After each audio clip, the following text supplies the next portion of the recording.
Hello, and you're very welcome back to another episode of Why the Long Face, a podcast with me, Horace O'Keefe. Today we have a very, very special episode because I have my very special friend. Very special friend. Very special friend. Very special friend. Jason, otherwise known as Miss Bliss. Thank you. Oh. I genuinely thought you were going to fumble there. I know your name, like. I really thought you were going to fumble. I was waiting for the long pause and like the hint. Like, What's your name again? Yeah. No, right. Fucking 30 seconds in, it's already gone to shit. Okay. but you said like, in fairness, like I thought you said like, don't jump. I didn't jump on the first hello. Like, Do you want to try your own hello? hello and welcome to the podcast with me, Horace O'Keefe. I'm so excited to have you all back. Right, okay. I'd never get a job at RTE, like. No. So, Jason is a very lovely, very successful drag queen. Oh, thanks. I wasn't looking for validation. I was just talking, like. Oh. So, for anyone out there, specifically from West Limerick in the middle of a bog, who doesn't know what a drag queen is, could you explain it to them? Okay, so I'm explaining to the people of West Limerick. Well, no, you don't have to do a West Limerick accent or anything like that. I'm not going to do a West Limerick accent, God, we'll be cancelled. Just explain what it is you are. Not you are. So explain what drag is. Yeah. So in simple terms, it's a man in a dress with a wig. Yeah, that's the simple term, like, I guess. Right. Or I think that's what like people would associate when they hear the term drag. It's like, oh, it's a man in a dress wearing a wig. You know. But it's obviously more than that. Like, it's. Yeah, like for me, like it's an art. You know, people don't see the construction that goes on behind the scenes. They just see the man in the dress, or you know, in woman's clothing. It's like that's not what it is at all. You don't see the construction behind it, or what goes in the process to become a drag queen, or to get into character, or the different types of drag that there are in terms of art form and things like that.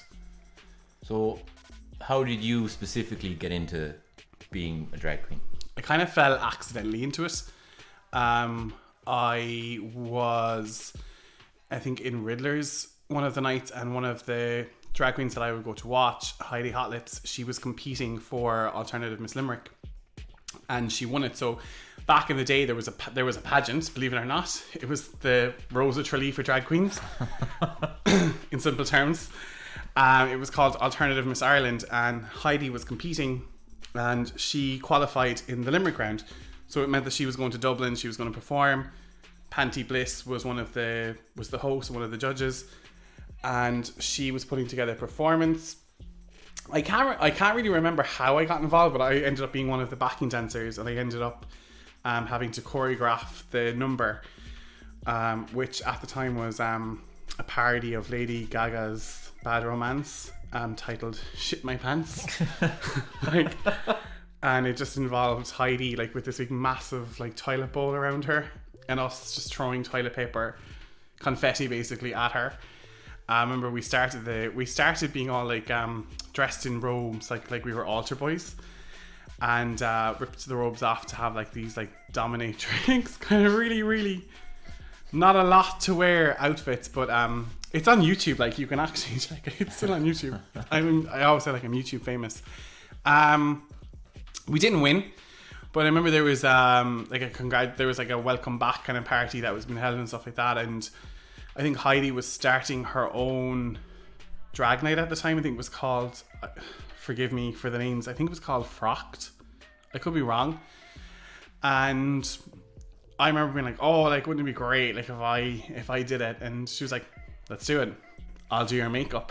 I'll go get you a few bits. And I remember it kind of happened really fast. I think we spoke about it like on a Tuesday, and on the Friday I had my first performance.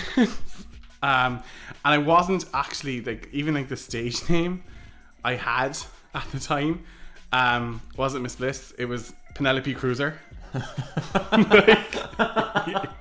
Yeah, so like in the terms of like drag, your name, like it's kind of like, it's considered like a mark of respect when your name is given to you and you continue it on, because I didn't pick my name was given to me. Okay.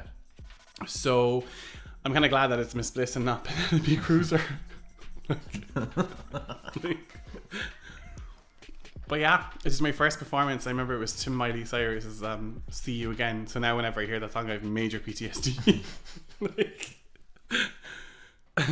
So, again, for anyone who doesn't know, not only is Jason a friend, he also happens to be my boss. So before I kind of started working with Jay, I didn't have any clue about drag. Like, Yeah, I knew what it was, but But you'd never seen it. I'd never seen it, You'd never and been to a show. I'll be very honest, there was a part of me that was like ignorant, I suppose, and I assumed that it was A man in a dress. it was about the man wanting to dress in women's clothing. Yeah, which is the common like predeception. Yeah, as is that opposed is to that the right word? Misconception. Misconception. Sorry. Fuck's sake, do it again. Yeah, that's the common misconception. But I like you were saying, I didn't realize how much of it was about the performance. There seems to be a lot of comedy in it as well, from the few bits that I have seen. Are you saying I'm funny? No, not your performance, just other drag queens' performances. So I have seen Jason perform. Yeah, you came to like one of our first gigs back after COVID. It was at it was a Halloween gig, and like I said, I'd never been to a drag gig before. I wasn't fully sure what to expect. I was aware that Jason had fake tits because he had said. Can we just clarify this now for like everyone that's listening at home? Right. So like I wear a bodysuit. Well, yeah, he doesn't go around on a daily basis Yeah, with like fake tits. yeah, that's kind of like the whole. What is it?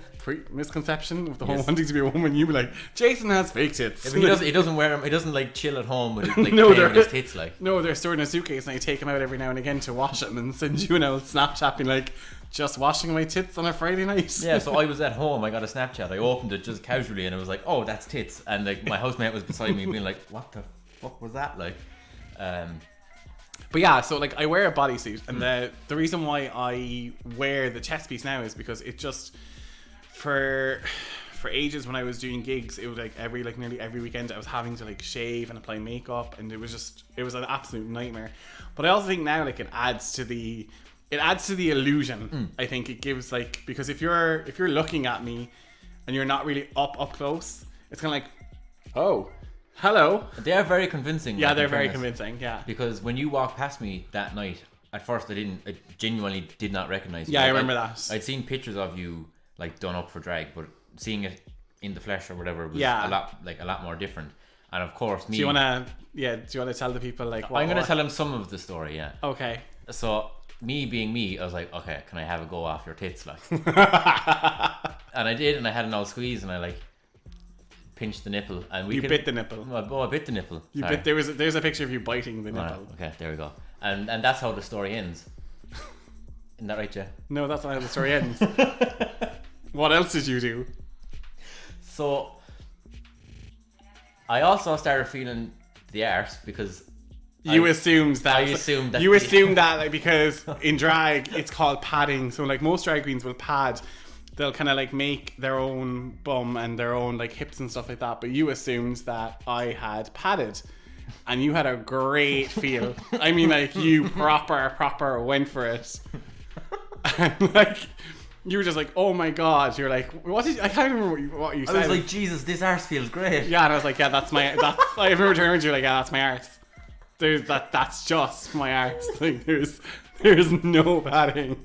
That's my arse. Cheers very much for that. No, I mean, take it as a compliment. Like, you do have a great Oh, I arse. did. I took it as a great compliment. I was like, oh my god, Horse Keith just grabbed my arse. Yeah, there you go. Not many people get to say that. Oh, yeah. That's going in the record books for me. It's like one of my top 10 moments. So then we moved on from that, and I saw you perform, and I genuinely was blown away, because it was like someone else on stage. But that's what it is for me. It's a character. It's an escape. You know, when I'm in that headspace, I'm not Jason. I'm not going through what I'm going through in my head. I'm there to perform. I'm there to, you know, entice the crowd and make the crowd erupt and stuff like that. So whenever I'm as Bliss, you know, that's me escaping from whatever is going on away from Bliss in the life of Jason, and enjoying that. And like I always get told that I am somewhat different. I kind of feel like I'm probably more like happy, if that makes sense, to an extent. Yeah, you don't have your resting bitch face. That's just a lot of makeup. It's just a lot of makeup. But I suppose, well, if we're telling stories and we're being honest, Are you gonna bring up the lap dance? yeah. Oh yeah. So I can't. Oh, I actually remember how that happened. So like you thought you were being all high and mighty, like coming at me, being like, "Oh, look at me, sexy dancing," yeah, we're gonna dance together, thinking that I would be embarrassed. And I was like, "Oh, nah, bitch." I was like, "I'm gonna like turn this up." And I can't remember what song it was, but it was a proper like pure like lap dance. I was a proper like sexy Yeah, song. it was I can't a remember what proper it was. like if you're horny. Yeah, like one of those ones. Yeah. And all I remember is just the whole crowd had parted. Yeah, it Like- seemed to just be like everyone was dancing away. Yeah. We started dancing together, and Yeah. then all of a sudden, everyone else had stopped dancing. Yeah, and And we're it now was focused just on us. what was going on. Yeah. No, again, probably. Actually, no, not probably. I haven't gotten many lap dances. It's definitely the best lap dance best. I've ever gotten. You're welcome. You didn't tip. No, actually. No. I was wearing so much padding I couldn't feel the tip. But the funniest part of that whole thing is that it only went like as far as it did because we were both stubborn. Yeah, Like, you yeah, weren't yeah. backing I down. wasn't backing down. You weren't backing wasn't down. I was like, backing nah. And fair play to you because not many straight guys would go that far. You know, like for me, like what I love is like that all of my friends, you know, especially like the straight lads, The straights. the straights, the lads. We call them the lads. The lads. Like it's just you guys are just so comfortable with me. Like there's no judgment, and I don't feel like restrained, I guess. Yeah. To an extent, like I feel like I could walk up to you and just have a laugh with you, and you know.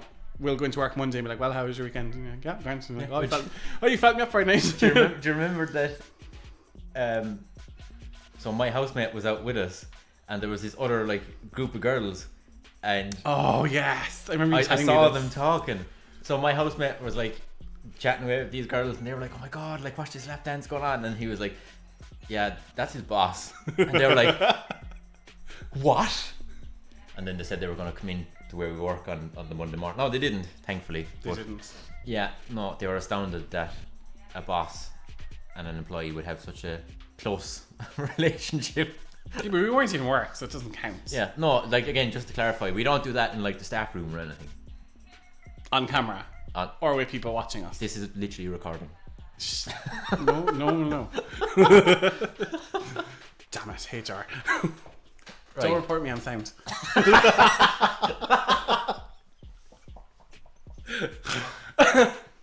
Just snorted on your podcast, like, fuck's Yeah. sake. I told you, there's no editing. Yeah, we did say, like, no filters. No filter, Yeah. balls to the walls. Yeah, balls to the Or wall. balls wherever they go. Actually, right, I have to ask. When you put on the chest piece and all that, Yeah. does that not hurt like your cock and balls? So you want to know about tucking, so basically. Is that what it's called? Yeah, that's what's called. So it's tucking. There you It's go. where you take your, mister.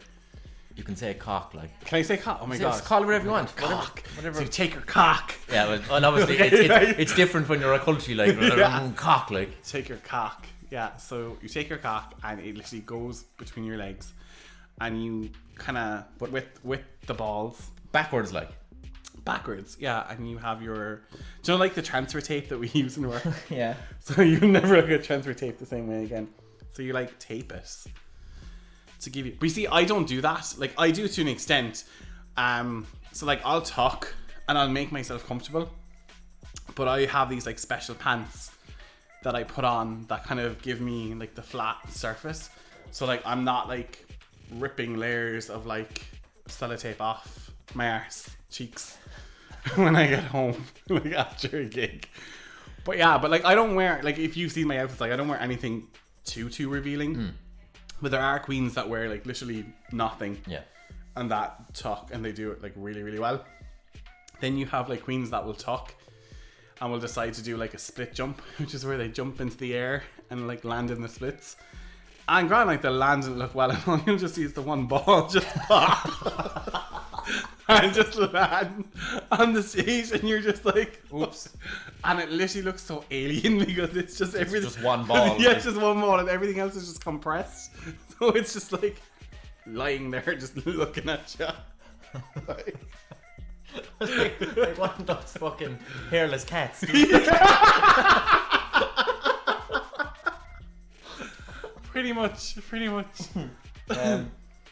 So like you said, it is obviously just about the performance. It's not anything about you wanting to be a woman or anything like that. For me personally, it's never been the whole I want to be a woman. Like I grew up always wanting to like be on stage, but never have the confidence to go on stage. Like a lot of people, like not a lot of people know, but like when I was in Cork, I auditioned for like dance school and things like that.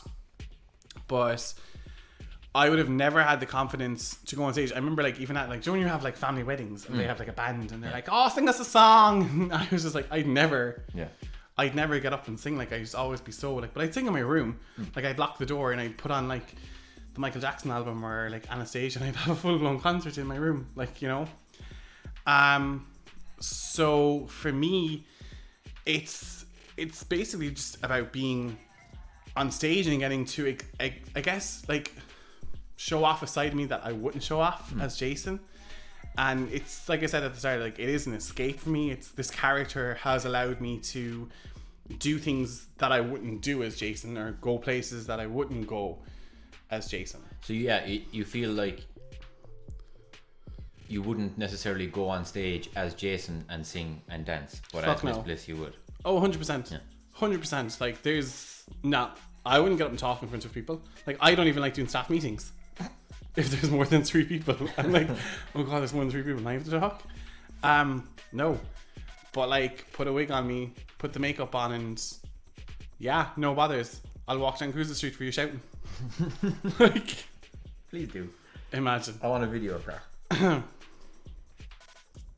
So, again, like, obviously you can't speak for all drag queens. You're one. Yeah. When people try to talk to you about being a drag queen, do you feel like there is still a lot of like, say, like the misconceptions that I would have had? Is it becoming more kind of widely known, or do you think there is still a lot of unanswered things out there about it? I think when I first started, 100%, because I started in an era where there was no RuPaul's Drag Race. It wasn't as, wide, like, media streamed as it is now. Like, I mean, there's drag basically everywhere. I mean, you have like Mrs. Brown's Boys. Yeah. You have, they did, excuse me, The Last Singer Standing or something on RTE. Dame Stuffy was on that. You have Shirley Temple Bar that's doing Telly Bingo. There wasn't any of that, so it was foreign for some people. Like, I mean, I remember I went to work in Gran Canaria, and we went working as a drag troupe. There was 3 of us, and everything was live. And we went to this one bar, and I remember like the same set. We would do the same set, like it was a set that we would do, and it got off really well. Like the songs were, songs by Journey, Don't Stop Believing, Amy Winehouse. They were all feel good songs and things like that. And this one bar we went to, they just didn't get it. There was no like, oh, this is entertainment. It's straight from the minute we came out, it was just like, no, you're 3 men in dresses, like, get out. They just didn't. And I was like, no, it's like, just enjoy yourself, you're on holidays, enjoy yourself. And they was like, no, they just wanted. And I remember our set was cut short, like, and we had to leave. But I always say, like, there's always gonna be one person that throws a smart comment. But it's, to me, I don't take it as a smart comment. I take it as an uneducated question, if that makes sense. Because that person isn't educated on what I'm doing or who I am. Like, prime example, I had this great idea for Pride, just from a promotion site, just to kind of like promote myself. I was like, I'm going to put a profile on Grindr. So for people that don't understand, Grindr is like Tinder for gay men. And I was like, I'm going to put a profile on Grindr, and I'm just going to like advertise my gigs, and anyone that messages me, I'm going to send them the links to the events that are happening, like where they have to buy tickets, and be like, oh, if you want to see me, this is where you can see me, this is when it's on, this is how much. And I remember I did it on Monday, I think at like 8 o'clock, put the phone down, like obviously like we'll close off the app, put the phone down, watched a bit of TV, went to bed, woke up the next day, and I had 257 messages. And I was like, holy shit, like 257 messages. Yeah. I was like, what the hell? To try and go through all, because like I had to literally go through all these messages. And it tells you like the view counts you have as well. And I was like, oh my God. I was like, this is... But then again, it was from a lot of individuals not understanding why I was on that platform. Yeah. And being like, hey, what you looking for? And I'm like, gigs. like, actually, one guy asked me what I was looking for, and I was like, he kind of looked like a tiler, so like a plaster. Okay. And I was like, you look like you're a tiler. And he's like, no. And I was like, oh, you've got like, the, what are they called? The Snickers pants? Yeah. And I was just like, are you any good at tiling a bathroom? And he was like, no. Why? And I was like, oh, I really need a bathroom tiled. So you're just using Miss Bliss as a way of getting free shit done for your house. No, I wasn't going to get free shit. Like, I was obviously going to pay him. But I mean, like, you know, I'm pretty sure there's a lot of individuals on that app that have, you know, a trade or something that could benefit me in my new house. You know? So, again, you don't have to go into too much detail now if you don't want to. Is there a degree of it, again, when you're performing and like you'd have people approaching you afterwards, that they think it's like a sexual thing? Yeah, there is that element. There is like where they think it's like a fetish, but it's more so a fetish, I think, on their side, if that makes sense. So it's more they like the idea of idea of seeing someone dressed up and things like that. And obviously, like, as a drag queen, like, you wear, you know, costumes, you wear very racy stuff, like you wear bodysuits. You know, you saw what I wore the night of the Halloween party and stuff like that. So there is that misconception that they think like, oh, like you like wearing this. And like, but what they don't know is that I'll have been in that from like maybe 4 o'clock in the day. I'll have been tucked from like 7. It's now 1:30 in the morning.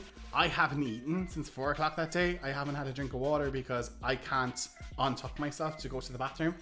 I also have 7 layers of tights, 2 spandex, 2 bodysuits, 2 bras, and a full fucking rubber chest piece, like a la Mrs. Doubtfire on me, like.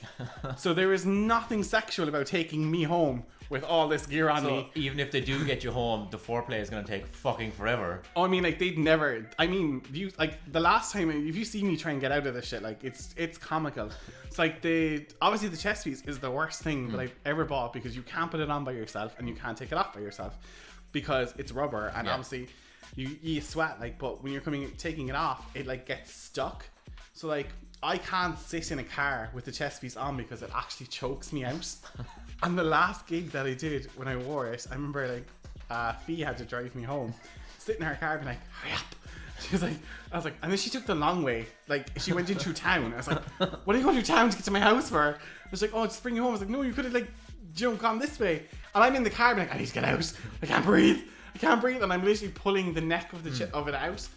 To then get it, like, she's like, okay, good night. And I was like, oh, like, good night. But I didn't realize, like, she came in and had me in my bag, so I was trying to take off the chest piece. And it got stuck.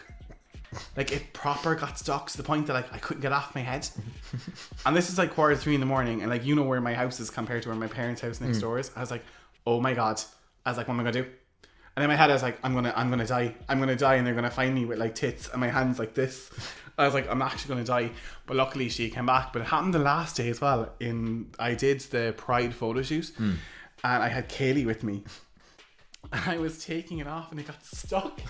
And I was like, Kaylee, help. And like, she was just like pissing herself laughing. I was like, Kaylee, it's not funny, I'm gonna die. Because like, it actually, like, I mean, it's like, drag is like, it's like a sport. Because like, I come home and I'm not joking, like, I have marks from all the gear. I have bruises, I have cuts from things like cutting into me and things like that. But that's the side that people don't see.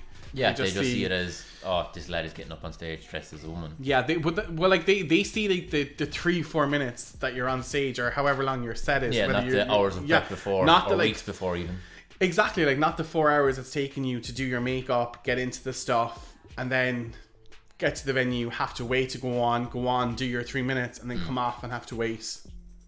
They just, you know, it's not like, say, if you're doing like a play or something like that.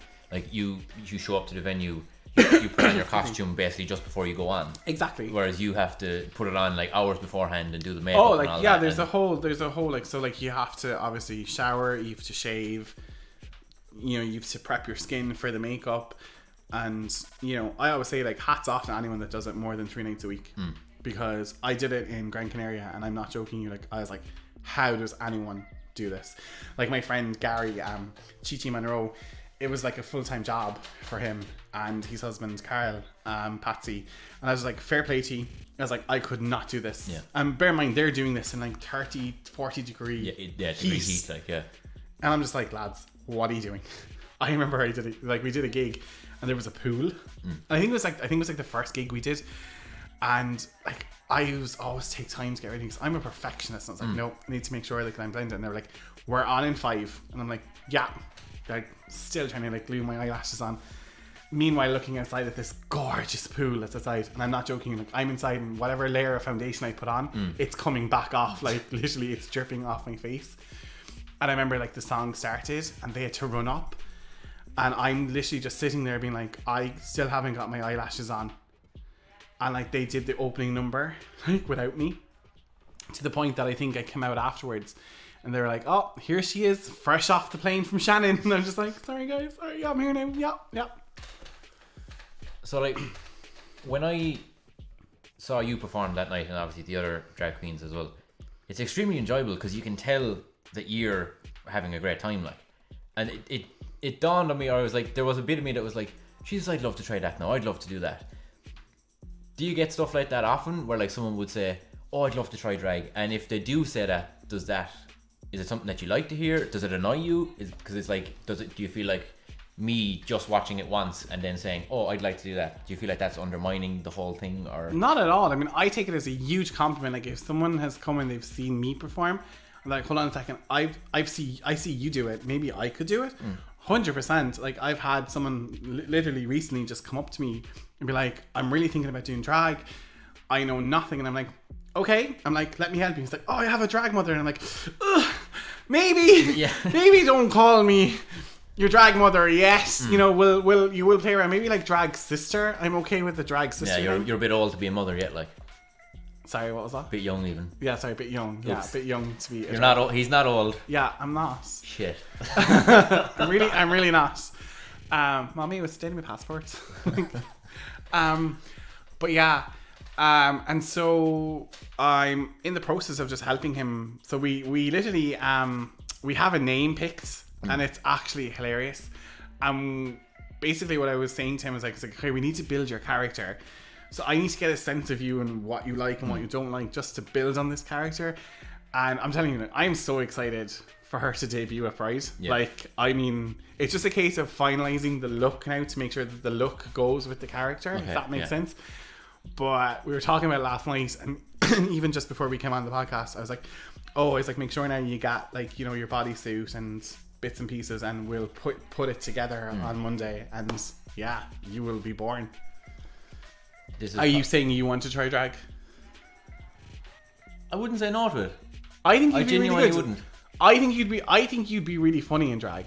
See, I don't think you'd have to. No, yeah, you're literally loving that. I said I think you'd be really funny. I said I don't think you're funny. I said I think you'd be really funny. He never says I'm funny. I think you'd be really funny in drag because I wouldn't see you being like a lip sync drag queen. I feel like you'd be like a stand up drag queen, if that makes sense. I think you'd be like an insult comic drag queen, and I think that would work for you 100%. Like I don't think I'd see you going out there like lip syncing 5 minutes to Britney Spears' "Oops, I Did It Again." Probably not. No, I do probably know all the words to that song, but that's a different story. Yeah, but you know the manly version of that song. Do I? Yeah, the instrumental guitar. Is there, again, obviously you can only answer for yourself, is there many straight men who do drag that you're aware of? Not that I'm aware of. I think I've met one, and that was at a recent competition that I judged, Dragon's Den. And that was, I think, the first time I've met like a straight lad that does drag. But it doesn't bother me. But to everyone else, I just remember everyone else, they were like so foreign about it. And I was just like, but like, why? Like, I mean, RuPaul's Drag Race recently just had its very first straight male contestant Okay. compete. And I'm like, why is it so foreign? Like, I mean, I know that there's a scene in Cork where they have girls that do drag and stuff like that. There are girls that do it's kind of like they're considered like drag kings. Okay, yeah. But I'm like, you know, each to their own. I mean, why does drag have to be labeled as one thing? Because I've seen drag like evolve and change throughout the years to how I saw it when I started to where it's at now. And kind of where it's at now, it's kind of in that niche of, I call it like the RuPaul phase, because everyone is kind of basing themselves off that. Right. And I'm like, okay, maybe, you know, go and find a bit of individuality. Now, I'm not saying everyone, but like there are 2 or 3 people that you see, and they're kind of like basing themselves off what they see rather than who they are. Yeah, if that makes sense. They're not like taking time to explore their persona. That's it. Like, and their looks are based off queens that you see have done these looks on TV. The same kind of. It's kind of like a copycat, and you do kind of fall into that phase when you start. I remember for ages I thought I wanted to be Britney Spears. Okay, yeah. Like I wanted to be Britney Spears, and you quickly learn like that. For me, I was like, I don't like this. Yeah. It's only kind of like now that I'm starting to really enjoy what I'm doing, because I don't know, I feel like before, like, you're kind of performing for the crowd and not for yourself, if that makes sense. Yeah. Whereas now I'm kind of like, okay, what would I like? What? Because I always say, like, if I don't enjoy a performance, it's going to read across my face. The crowd are going to pick up on that, and it's not going to be enjoying the performance. Whereas if I enjoy the song that I'm doing and the crowd are enjoying it, it literally creates an atmosphere, and it gives you that buzz, and it gives you feel that energy coming back off you off the stage. Yeah. Like, cause like, again, when you performed, it was like you said, like, Jason was gone. Like, there was no Jason. Oh yeah, Jason was left at the door. Like, it was Miss Bliss, and I was like, how is this the same grumpy bollocks that I work with most weeks? But like, it was literally chalk and cheese. Like, there was no like you said, Jason was gone. He wasn't even there. Like, it was just Miss Bliss. Obviously, because it's my podcast, there's like a bit of mental health stuff has to be brought into it. Of course. Would you say that like performing and that has helped your mental health in a way? 100%. Like, it takes me out of my head, if that makes sense. And that's kind of like through lockdown, I really, really struggled because I didn't have that outlet. Yeah. I didn't have that thing to go to that I was enjoying. Even like from a case of like, you know, when you have like, when you like, you know yourself when you're struggling with mental health, anything that kind of gets your creative juices going is a distraction from what's going on in your head or what's going on in your personal life and things like that. And for me, I mean, I sat in that house as a lot of people did, like with just 4 walls. And I'm not someone that can sit down and watch Netflix from like the first thing in the morning to the last thing in the evening. I have to be creative, and that was gone. There was no venues, there was no gigs, there was nothing, and it really did take an awful toll. Like, and I think I just remember one evening being like, "Fuck it, I'm doing my makeup." I was like, I'm going to do my makeup and I'm going to go on Facebook. I was like, I'm going to go on Facebook. I'm going to go on Instagram. I don't care if I get 2 people watching me. I was like, I'm going to do it. Fuck it. Because I need to do something, because I'm going to scream at the wall otherwise. Yeah.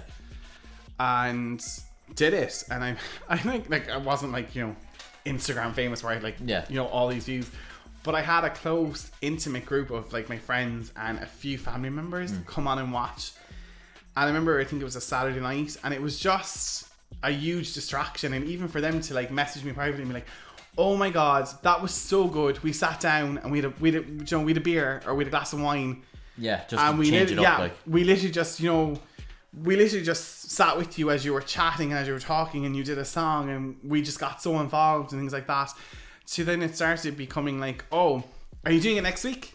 Yeah, like that kind of thing, which was really nice because it just shows you that, you know, I know for me, because obviously you weren't able to meet people, you weren't able to see people, but it just shows you that, you know, everyone is going through something. Yeah. And when you come together, you know, for me, I kind of found like it was just gone. It was like a distraction. That's why I always enjoy doing Miss Bliss, because it's a distraction. It's an escape from what's going on in my own life. it's like what you said. Like Jason is gone. Yeah. He's not there. It's Miss Bliss that takes over and comes out and literally just tries to live her best life. Mm-hmm. So obviously next week you're performing a lot. Yeah, I have such a busy week. But do you know what? Like, I'm so excited because this is what I love, is just being busy. Now, I mean, come Saturday, I would probably be stressed off my head. You know, in work on Friday, screaming at you. You know, What's new? Like, I don't scream at you at work though, but you know what I mean.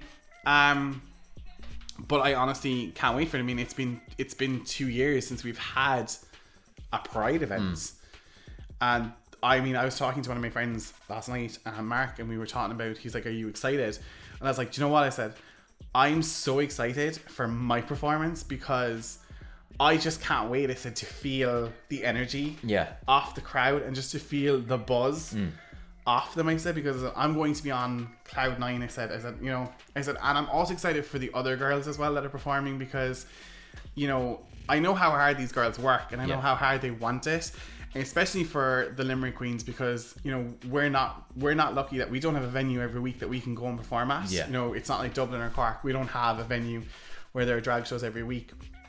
And these girls, like, you know, whenever we get a show, they put their heart and soul into it. And for me, you know, I've seen many queens come and go, and to see them just so hungry and to want it and to want to perform and want to give the best show possible, that's what I love. And that's what I'm like, yeah, I'm so involved. Yeah, here we go. Let's go. And so are you doing the same performance each night, or are you like, if you know, say you have a week of like 3 or 4 performances, is that 3 or 4 different acts, or is it all everything? So it's literally, it's different performances, different looks. Yeah, it's completely different. So so if I went each night, I'd see a different. You would see different, like, I mean, it's still me. But you would see different performances. Like the Monday night in McGettigan's, we're hosting it's called a Draggy Okie night. So it's a tribute to the late Leo Shine, who passed away. So that's basically like a karaoke night. Okay. But there will be queens that are going to do lip syncs, and there's going to be queens that actually are going to sing live as well. So that's going to be really. I don't know what I'm doing yet, believe it or not. Okay. I really don't know what I'm doing yet. I'm kind of just going to be like, I'll just wing it, because, you know, it's a karaoke night and everyone has their own karaoke song. Yeah. You know? Then on the Thursday, I'm in Amber nightclub, which it's the first time I've ever been in Amber. I've never been in Amber, so I'm really looking forward to that. Amber's normally like a younger crowd, so that's probably why. Is it? Yeah. Oh, I wasn't. All right. I just got the joke. Oh, you dick. I was just like, oh yeah, I was just like, oh, I get it. Ha ha ha. Ha ha. You made a joke on your podcast. Yeah, no. But I'm actually performing with Makia, which are a drag troupe from Cork. If you know, to anyone that hasn't seen them, like, go check out their social on Instagram. They're absolutely amazing. I know a few of the queens that are involved that are partaking on the night, and I honestly just can't wait to be part of it. It's, you know, so exciting. So I'm doing 2 numbers at that, and I've already picked them and submitted them. And then the Friday night we have Mickey Martin's is taking over, obviously, Thomas Street. Mm-hmm. It's going to be, I think it's called the Night Before Pride. So there's going to be like performances and live music, and it's always such a great buzz because it's the night before the parade. Then on the Saturday we have the parade, you know, which everyone, you know, comes out for the parade. And then we have the Pride Fest, which is taking place after the parade in the Hunt Museum. So that's going to be more drag queen performances, more live music, like entertainment for kids and stuff like that. It's a family friendly event, which is really nice. And then we have the climax party in Dolan's, which I am super excited about. I mean, you know, I've been talking about this for months, like long before I was even asked did I want to be a part of it. I remember saying I want to do it. We have Courtney Act from RuPaul's Drag Race. That's actually one I do know. Yeah, I think that was the only one you knew. Probably, yeah. Yeah, it was the only one you knew. But that's why I was like, that for me was how I knew like how monumental it was, because like, oh my god, I know who that is. Yeah, and you're opening for them. Yeah, and you know, we have the girls from Dragged Up who just literally came off doing Dublin Pride. Amazing watching their little clips on Instagram and stuff like that. And I mean, they're another amazing, like, I mean, they're four talented, very, very talented, and very in each to their own with their craft and what they do and their style of drag. And we have, you know, we've other artists on the night. We have, I think it's Miss Lavelle. We have Sarah McTiernan, who is the Eurovision she represented Ireland. She's performing. And then we have the Limerick Queens. So there's myself, there's Ella Illuminati, there's Charnel. I am probably leaving out names, so I do apologise.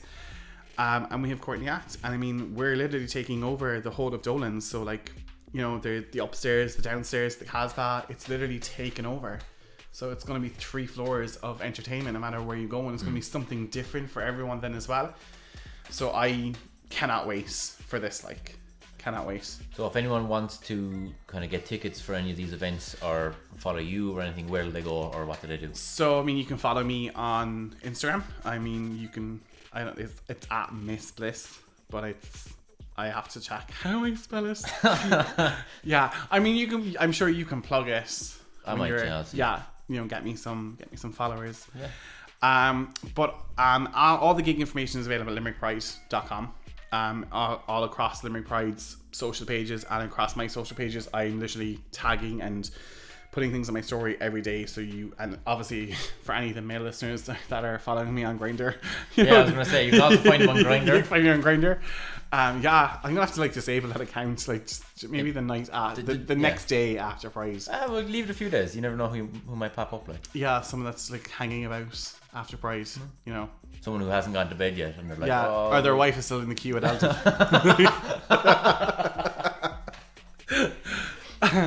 Is there anything you want to ask me or talk to me about? Obviously, because oh god, so many questions. Well, specifically in and around like the drag thing, not just in general. Anyway. Oh, okay. Like, how does it feel like knowing, like, how when I like? Cause I always have. I don't tell anyone straight away. Yeah. I always have this thing where I hold back and I don't say anything, and then I like tease it and see how people react. Like, how did you feel when I said like, "Oh, I'm a drag queen"? I suppose I was surprised because, again, like you said, you didn't bring it up, or you never really gave any indication that was something that you did like on the side or whatever. Yeah. But I remember being really excited and kind of like, I remember actually saying it to the mother that like, shout out to Noreen. I was like, I've got a and like, Tim. Like, my boss, my friend Jay does drag, and I was like, oh, I can't wait, I'm gonna go see him like perform and stuff. I genuinely was very excited because again, it's not something that I was used to or I kind of had any interaction with before that. Or you'd see every day in Newcastle West, like. Oh, yeah, you'd very rarely you'd see a drag queen around Newcastle West. But I think I was excited because it was something I didn't know about, and it was like, oh, this is something else I get to learn about. Because like I've always been very interested in performing and stuff like that, and I love going to see gigs. So it was really interesting to see a kind of like a different side to, and open my eyes or open my mind to, oh, this is also something that happens. And again, like I said, I'll admit that I was ignorant, and I thought it was just about the like man dressing in a woman's clothing. Yeah. And I'm very happy that I have learned and that you have kind of taught me that there's a lot more to it, like to the performing and kind of finding your persona and all. Yeah. Did you ever tell your mother and father the plan that we had, by the way? No, I didn't know. Oh my god. It's just when you mentioned you'd never see a drag queen around Newcastle West, it's like, ding dong. We were going to do a prank on my parents because my parents are trying to sell the home house. Yeah. And we were going to get Jay to go out as Miss Bliss and like walk into my house and be like, be over the top. Be like over the top. And then drag like persona, like also recognize me and be like, oh my god, it's Horace O'Keefe from TikTok. Yeah. And like I told him I'd give him 50 quid if he did, and like he brought me back something from my house, like a picture of me or something. You wanted me to go into your parents' house and steal.